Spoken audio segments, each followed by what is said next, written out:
Bulletin details చూద్దాం. ఇక తెలంగాణ రాజకీయాల్లో ఒక్కసారిగా వేడి పెరిగింది. రేవంత్ రెడ్డి సర్కారుపై విపక్షాలు ముఖంమూడి దాడి ప్రారంభించాయి. నిన్నటి వరకు బీఆర్ఎస్తో సవాళ్ల పర్వం కొనసాగగా ఇవాళ బీజేపీ నాయకులు ఎంటర్ అవుతున్నారు. సింగరేణి భవన్కు కమలదళం వెళ్లనుంది. బొగ్గు స్కామ్పై విచారణ జరపాలని వాళ్ళు డిమాండ్ చేయనున్నారు.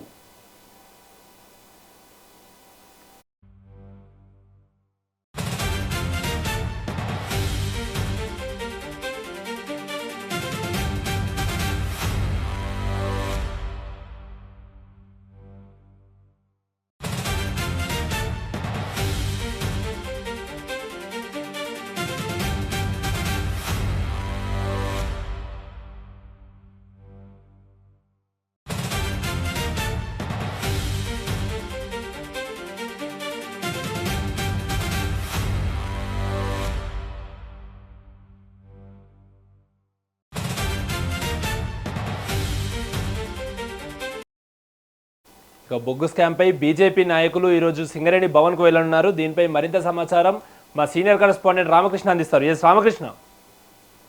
Good morning Akram. ఏదైతే బీజేపీ ఇవాళ సింగరేణి సంబంధించిన ఏదైతే కుంభకోణం జరిగిందో దానికి సంబంధించి అధికారులను కలిసి వినతి పత్రం ఇవ్వేందుకు సిద్ధమవుతున్నారు. ఎందుకంటే గతంలో ఏదైతే బొగ్గు కుంభకోణంలో దాదాపుగా 5,000 కుంభకోణాలు జరిగిందని ఏదైతే ఆరోపణలు వచ్చాయో దాని మీద విచారణ చేయాలని కేంద్ర మంత్రి కిషన్ రెడ్డి చేసి అప్పటి నుంచి కూడా రాజకీయ వాతావరణం వేడెక్కిందని చెప్పవచ్చు. ఇప్పుడు ప్రస్తుతం ఏదైతే కుంభకోణం జరిగిందో అనంతరం జరిగిన పరిణామాలు చూసుకున్నట్లయితే మొదట కుంభకోణం సింగరేణిపై ఏదైతే కుంభకోణం జరిగిందో దానిపై విచారణ చేయాలని ఆరోపణలు వచ్చిన నేపథ్యంలో అనంతరం చూసినట్లయితే బీఆర్ఎస్ కానీ బీజేపీ కానీ అదేవిధంగా కాంగ్రెస్ పార్టీ కానీ ఒకరిపై ఒకరు ఇటు రాష్ట్ర అభివృద్ధి కానీ అదేవిధంగా పాలనపై కానీ విచారణ చేయాలని కూడా డిమాండ్లు చేసుకుంటున్నారు. గతంలో ఏదో ఇంతకు ముందే ముఖ్యమంత్రి రేవంత్ రెడ్డి కూడా కాంగ్రెస్ 2.5 పాలన అదేవిధంగా మోడీ 12 ఏళ్ల పాలన బీఆర్ఎస్ ఏదైతే 10 ఏళ్ల పాలన దీనిపై చర్చకు సిద్ధమా, ఎక్కడైనా అసెంబ్లీలో సిద్ధమన్నారు. దీనిపైన ఇటు బీఆర్ఎస్ అదేవిధంగా బీజేపీ కూడా సై అంటే సై అనే విధంగానే చూస్తున్నాం. ఇక్కడ ఏదైతే అభివృద్ధి జరిగిందని ఏదైతే ఉందో దానికి పొందిన అప్పుల పైన ఇప్పుడు బీఆర్ఎస్ కూడా రాష్ట్రం అప్పులు కుప్పలో నెట్టింది బీఆర్ఎస్ పాలన అని తీవ్రంగా విమర్శ చేస్తున్నారు. అప్పులు మేము చేయలేదని బీఆర్ఎస్ నేతలు అప్పులు ఎంత చేశారో చూపిస్తామని కాంగ్రెస్ పార్టీలో ప్రతి సవాల్ చేసుకున్న నేపథ్యంలో చూస్తున్నాము. ఇటు అరెస్ట్ల పర్వం కూడా జరిగింది. కాబట్టి ఇప్పుడు చూసుకున్నట్లయితే ఏదైతే బీఆర్ఎస్ అదేవిధంగా కాంగ్రెస్ పార్టీ బీజేపీ పార్టీలు 3 పార్టీలు ఇటు ప్రతి సవాళ్లతో పాటు రాజకీయ వేడి కూడా ఎక్కిందని చెప్పొచ్చు. ఎన్నికలకు ఇంకా 2.5 ఏళ్ల ముందు ఉన్నప్పుడే ఇప్పటికే రాజకీయ వేడి రాష్ట్రంలో రగులుకుంది అని చెప్పవచ్చు. ఇప్పుడు చూసుకున్నట్లయితే ఇవాళ బీజేపీ నేతలు ఎవరైతే ఉన్నారో దాదాపుగా ఏదైతే సింగరేణికి సంబంధించిన ప్రాంతాల్లో ఏదైతే ప్రాంతాలున్నా ఆ ప్రాంతాలకు చెందిన నాయకులు ఇవాళ అధికారులను కలిసి వారికి వినతి పత్రం ఇస్తారు. అనంతరం జరిగే పరిణామాలు కూడా ఏ విధంగా ఉంటే దానిపైన పెద్ద ఎత్తున ఆందోళన చేసేందుకు కూడా బీజేపీ నేతలు సిద్ధమవుతున్నారు. సింగరేణిపై భారీ స్థాయిలో కుంభకోణం జరిగింది. దానికి ప్రధాన ఇటు రాష్ట్ర ప్రభుత్వం బాధ్యత వహించాలి. దానికి సంబంధించిన వాటిని నిగ్గు తేల్చాలి, విచారణ చేయాలనేది కూడా వారు డిమాండ్ చేస్తున్నారు. కాబట్టి రాబోయే రోజుల్లో దీనిపై పెద్ద ఎత్తున ఉద్యమం చేసి ఆందోళన చేసేందుకు సిద్ధమవుతున్నారు. ఇప్పటికే రాష్ట్ర ప్రభుత్వంపై బీఆర్ఎస్ కాంగ్రెస్ పార్టీ ఇద్దరు నేతలు ఆరోపణలు ప్రత్యారోపణ ఇటు అభివృద్ధి అదేవిధంగా సంక్షేమం అప్పులు వీటి అన్ని విషయంలో ఇటు రాజకీయ పార్టీలు ప్రభుత్వం నిరూపించుకునేందుకు సిద్ధమవుతున్న నేపథ్యంలో ఎట్లా రాష్ట్రాన్ని అప్పుల కుప్పలు చేసింది ఎవరు, రాష్ట్ర అభివృద్ధి చేసింది ఎవరు, అదేవిధంగా రాష్ట్ర పరిస్థితి ఏ విధంగా ఉందని చర్చించేందుకు కూడా ఇటు ప్రజల్లో ఆసక్తి రేపుతుంది. ఏం జరుగుతుంది రాష్ట్రంలో ఇటు అధికార పార్టీ అదేవిధంగా ప్రతిపక్ష పార్టీలు విపక్ష పార్టీలు ఏం జరుగుతున్నాయి, ఎవరిపై ఎవరు ఏం చేస్తున్నారు అనేది కూడా రాజకీయ వర్గాల్లో అదేవిధంగా ప్రజల్లోనే ఆసక్తి నెలకొంది. ఏం జరుగుతుందో రాష్ట్రంలో ఇప్పుడే ఎన్నికలు లేకపోయినప్పటికీ అభివృద్ధి విషయంలో 3 పార్టీలు నీవనే సై అంటే స్థాయికి చేరుకున్నాయని చెప్పొచ్చు. అక్కడ థ్యాంక్ యూ రామకృష్ణ. ఇక తెలంగాణ రాజకీయాల్లో ఒక్కసారిగా వేడి పెరిగింది. రేవంత్ రెడ్డి సర్కారుపై విపక్షాలు ముఖంమూడి దాడి ప్రారంభించాయి. సో ఇదే అంశానికి సంబంధించి మరింత సమాచారం మా బ్యూరో చీఫ్ శేఖర్ అందిస్తారు. శేఖర్ చెప్పండి, ఏంటి నిన్న బీఆర్ఎస్ ఈరోజు బీజేపీ మొత్తంగా ఈ సవాళ్లను రేవంత్ సర్కార్ ఏ విధంగా ఎదుర్కోబోతోంది? అవును అక్రమ్, తెలంగాణలో రాష్ట్ర రాజకీయాలు ఒక్కసారిగా హీటెక్కిన పరిస్థితి.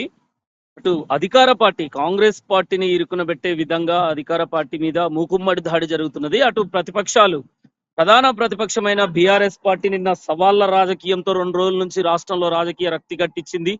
మొత్తానికి ప్రతి సవాళ్లు చర్యలు ప్రతి చర్యల్లాగా నిన్న 2 రోజుల నుంచి తెలంగాణ రాష్ట్రంలో బీఆర్ఎస్ పార్టీ లేఖల రాజకీయం సంధించింది. కాంగ్రెస్ పార్టీ కూడా ఏదైతే అప్పులు తెలంగాణలో రాష్ట్రంలో గతంలో 10 ఏండ్లు బీఆర్ఎస్ పార్టీ అధికారంలో ఉండి 10 ఏండ్లు రాష్ట్రాన్ని అప్పుల కుప్పగా మార్చింది, రాష్ట్రాన్ని ఆర్థికంగా దెబ్బతీసింది అంటూ కాంగ్రెస్ పార్టీ దానిపైన చర్చకు సిద్ధపడ్డ నేపథ్యంలో మంత్రి జూపల్లి కృష్ణారావు కాంగ్రెస్ పార్టీ మంత్రులందరూ 2 రోజులుగా ఇదే చర్చ కొనసాగుతున్నది. రాష్ట్రంలో ఈ సవాళ్లు కొనసాగుతున్నాయి. ప్రధానంగా ఈ అప్పుల విషయంలో లేఖలు మంత్రి జూపల్లి బీఆర్ఎస్ నాయకులకు రాయడంతో మళ్ళీ తిరిగి హరీష్ రావు కూడా తిరిగి తన లేఖను సంధించిన పరిస్థితి. మొత్తానికి రాష్ట్ర వ్యాప్తంగా లేఖల రాజకీయం ప్రతి సవాళ్ల రాజకీయం మాత్రం కొనసాగుతున్నది నిన్నటి వరకు.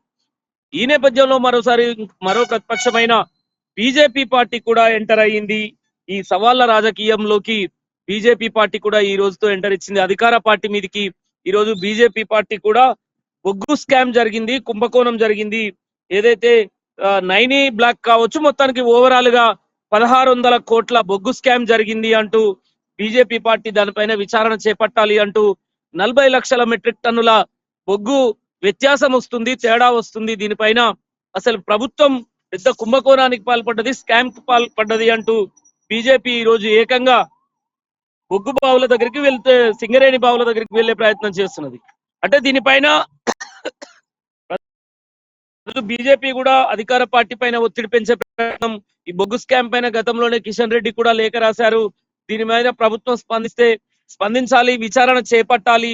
ఈ 40 లక్షల మెట్రిక్ టన్నుల వ్యత్యాసం ఎక్కడ ఉంది, 1600 కోట్ల స్కామ్ జరిగింది అంటూ కూడా పెద్ద ఎత్తున ఆరోపణలు చేసిన బీజేపీ ఇదే అంశం పైన అంటే బీఆర్ఎస్ కూడా కాంగ్రెస్ పార్టీ బొగ్గు స్కామ్ పాల్పడ్డది, 9 బ్లాక్ టెండర్లలో పెద్ద ఎత్తున స్కామ్ జరిగింది అని బీఆర్ఎస్ పార్టీ కూడా కొన్ని రోజులుగా పెద్ద ఎత్తున విమర్శలు చేస్తూ బొగ్గు స్కామ్ పైన తాము పోరాటం కొనసాగిస్తాము, అది నిజానిజాలు బయటికి రావాలని బీఆర్ఎస్ కూడా పోరాటం చేసిన నేపథ్యంలో ఇప్పుడు బీజేపీ కూడా ఈ రోజు నుంచి అధికార పార్టీ మీద యుద్ధానికి సిద్ధమైన పరిస్థితి. ఈ బొగ్గు స్కామ్ విషయంలో ఏదో ఒకటి తేలాలి, ఖచ్చితంగా ప్రభుత్వం వెంటనే దీని విచారణ చేపట్టే వరకు వదిలేది లేదు అంటూ బీజేపీ ఆ పరిశీలనకు ఏకంగా వెళ్లి సింగరేణి సంస్థలకు వెళ్లి అక్కడ అధికారులకు నివేదికలు ఇస్తాము, దానికి సంబంధించిన ఫిర్యాదులు చేస్తామని ఈ రోజు బీజేపీ బయలుదేరనున్నది.